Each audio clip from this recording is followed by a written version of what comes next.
Tell us a little bit about the industry you're in and how did you get started in that industry? Sure. So the industry I'm in, Gene, is the beauty industry. And as you know, all of us cross the path of the beauty industry in some shape, form, or manner. The beauty industry, when you mention that, most people just think about hair care. But it's hair care, it's nails, it's skin care as well. And every profession has to cross that. So if you're a doctor, you need a haircut. If you're a male, if you're female, you need your hair done. But also, I tell people it's a great industry because every person born that's alive or dead, they got to cross the beauty industry. If you're having a funeral services, your loved one, they got to get the hair done. They got to get the nails done. So no matter how you look at it, you got to cross that beauty industry. Yeah, that's an interesting point, man. You're right. When you die, you're going to be in that casket looking good. That's right. Male or female. And I got 4 daughters. And I'm understanding how expensive it is with women. Because it's not just your hair. It's not just your nails. It's not. It's eyelashes. It's skin care. Yeah. It's Botox and this and that. Yes. So yeah, I can see how that could be a huge business, man. Absolutely. Huge business. And you said you have 4 daughters. So I have 1. I can only imagine. So that's 4. Man, that's deep. And even with the 1, talking about daughters, my daughter's now, she's getting ready to graduate from high school. And so tomorrow she's going to prom. So, she's getting the nails done tomorrow, she's getting the hair done, all of those things that you mentioned. Now, you mentioned Botox earlier. A lot of females get that. We're not going to get into that, not on my time. Well, awesome, man. It's on you, brother. Go ahead and bless the table with the break. I know we have some mutual friends in common. Good friend, Michael, and you guys used to work at. Yeah. Tell me a little bit about that experience that you had working for that company and maybe some lessons that you've taken away. Good deal.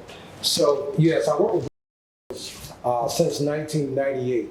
So that's going to be about 24 years. But prior to working with my brother, Ivy, he worked with Michael Murray, who was at Braun before that. So my brother Mike worked together for years with Darryl Brunner. 2 years later, my brother started a hair care company called Vision 2000.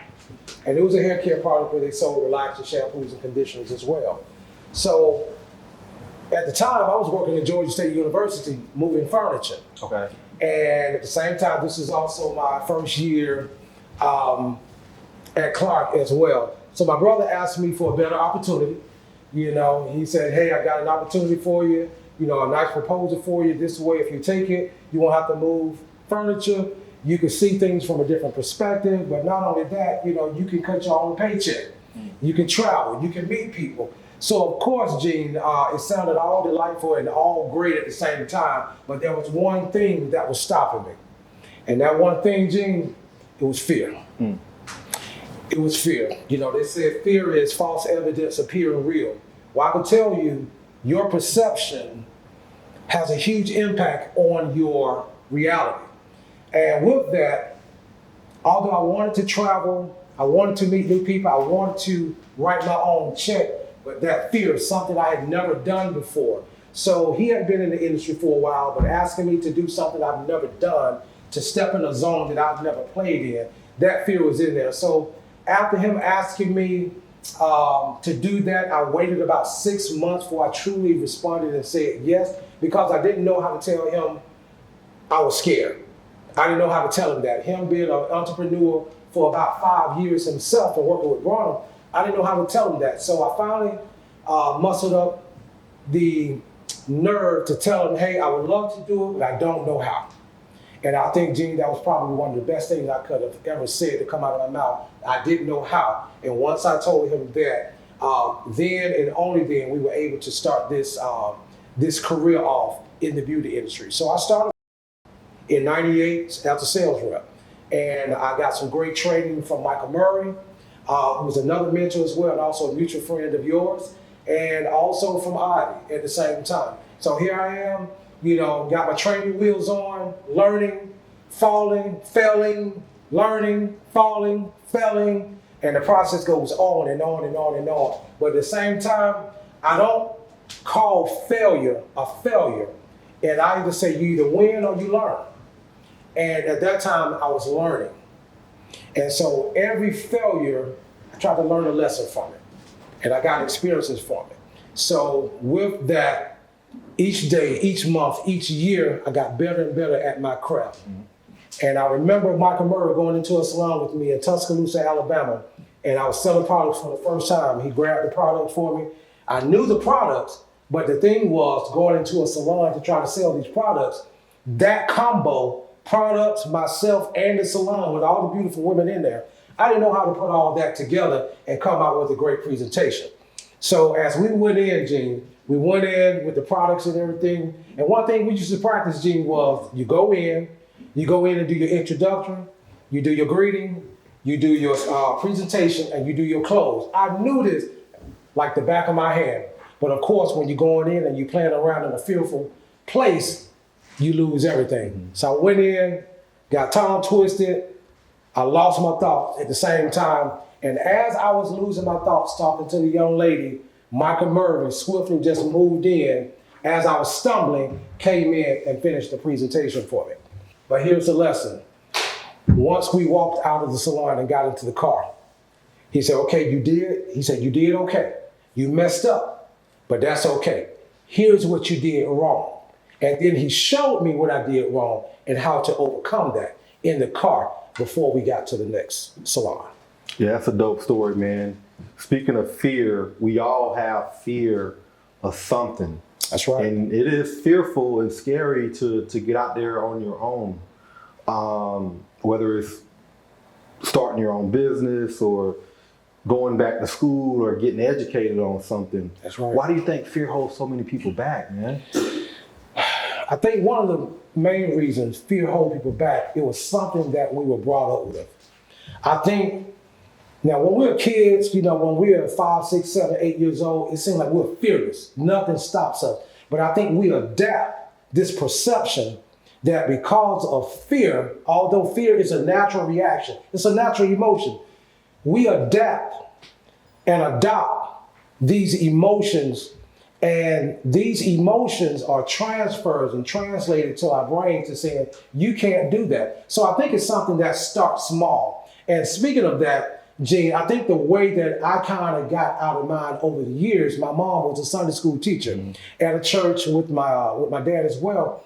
And my mom, by her being a Sunday school teacher, she used to give me Easter speeches, Christmas speeches, and I would have to play a character in a Christmas play. So by her giving us these speeches at a very young age, while we were young, were we scared to do these speeches in front of the entire church? Absolutely, but she pushed us until we got better and better and better. So that's where fear really took hold and took place in my life, was in church, because she was pushing me to say speeches and to play a part or a character in front of people that I did not know, and I definitely didn't want to be there, not for that. So I think with her continuing to push me, and my dad continued to push me, it helped develop confidence while going through that process. So I think so many people just adopt that, and they play this over and over and over in their minds over the years as they are aging and getting older, and they don't do anything to undo or to untrain that behavior. They don't do anything. And that's why I tell people personal development is everything.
you always can do anything you put your mind to. And that's the way we was raised and brought up.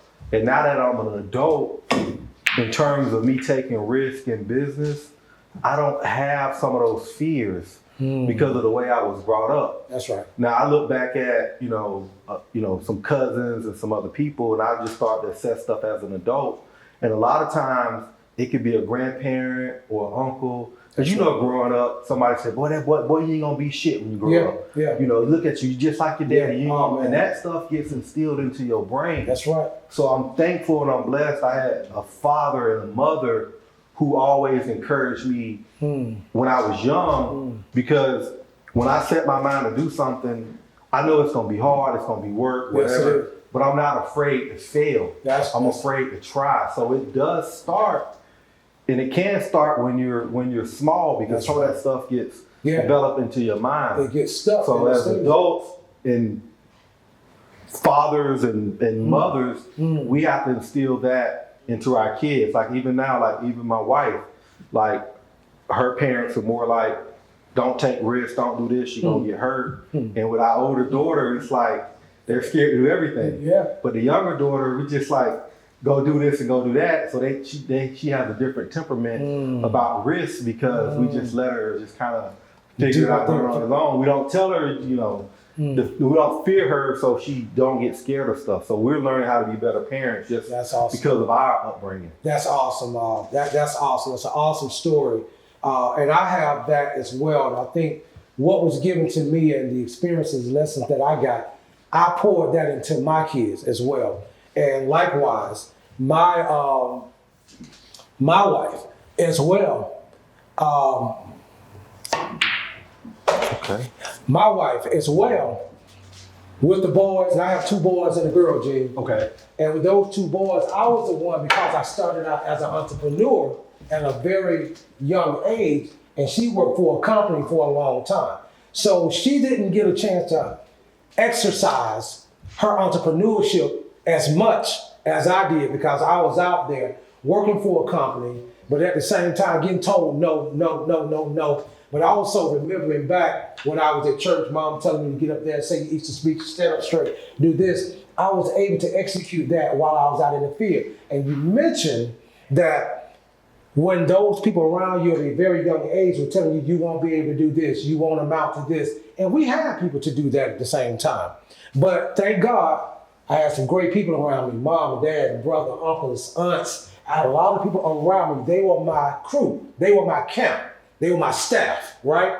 To continue to tell us that we could do any and everything that we wanted to do. So I could see how fear sticks with people, especially if you don't work on it. I always say, our mindset, I look at it as a muscle. And if we don't exercise that muscle by reading, watching podcasts, educational podcasts, and if we're not going to conferences, if we're not doing things of that nature that's going to help us long term mentally, we're going to stay right here. Those muscles are going to stay weak. So when that thing called fear hits you, no matter if it's the fear of success, if it's the fear of public speaking, no matter what it is, the fear of being around people, the fear of being social, when that thing hits you, it's going to take you out. So you got to exercise that muscle. You got to read more. You got to continue to do those things, because you never master it. No. You never master it, but you do get better. Yeah. Those are some great points. So that was actually my next question. What are some things people can do to overcome fear? But backing up a step, when you finally told made a commitment after 6 months to take the job, what did that do for you mentally? Oh man, wow. The thing it did for me, Gene, first of all, I was really excited. I was we call it ignorance on fire in network marketing. And I've done network marketing as well, and I'll talk a little bit about that. But once I got the opportunity, it was an opportunity to have a better life, from moving furniture. And at the same time, my oldest son now, who's 30, he was 1 year old when this happened. So I wanted a better opportunity for myself, also for my wife, who was my girlfriend at the time, and for my 1-year-old son. So I knew working at this university, I didn't want to work there and retire there some 30, 40 years later, because I've seen people who have been there 30 and 40 years. No shade on them, but I didn't want that to be me. So when I got the opportunity to get out of there, I said yes after I got to the next level.